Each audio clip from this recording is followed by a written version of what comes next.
All right, get your number 2 pencils ready. Well, actually, it's 2021, so get your Microsoft Surface ready. Right. Class is back in session.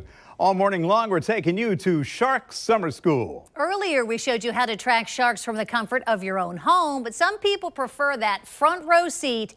Shark tooth hunting offers that, certainly, and it's not as maybe dangerous. So if you're lucky, you could end up like Jacob Danner. Check out what he has in his hands. We introduced you to him last week, in fact. So after Tropical Storm Elsa, he found a 4-inch megalodon tooth along the shore right there on Amelia Island. And then a few weeks earlier, he found one slightly smaller. Rich is joining us live from Jacksonville Beach, right down kind of the shoreline from Fernandina. And Rich, there are some tricks to finding shark's teeth. There are, and I'm learning as we go. Like I said, my only experience was in freshwater, and also if you're looking for some of those bigger teeth, after when we had Jacob in as our guest, I had to do some research on the St. Mary's. You know, he was talking about how that used to kind of be the breeding ground for the megalodon sharks, and so that whole stretch up through the river, there's supposed to be some really good areas to find some of those big shark's teeth. And even at Nassau Sound, I mean, that's an estuary for a lot of the sharks that we have here locally. So maybe in and around the sounds, as you catch those on the lower tides, that would be another good spot.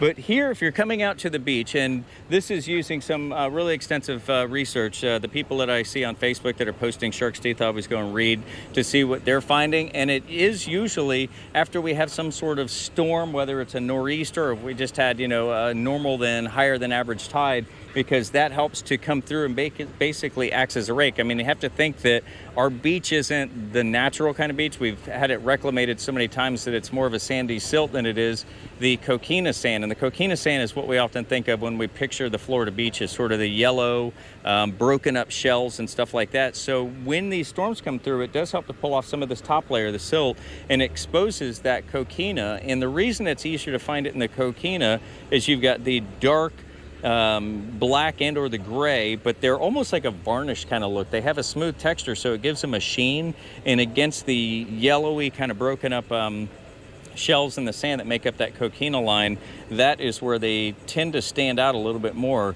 And then in the when it's coarse sand and the water's rushing in and out, that's what helps to make those. And let's see, areas that are popular for that because of the type of sand. Imagine you go to Michaeler's Landing. It's got that really steep drop off compared to our beaches where they extend a little bit more. That's more of the true coquina. So if you go right there along that ledge where the waves tend to break, those are some of the spots that you might be able to find them. And then a little further south, if you go out toward, I would say either Guana and or Volano, and especially the very end of Anastasia where you see some less foot traffic and stuff like that might be another spot as you get down around where that channel kind of whips in, because the storms often erode those areas quite a bit. So it might be uncovering anything from a megalodon teeth, or maybe you're lucky and you find a mastodon tusk to go along with it.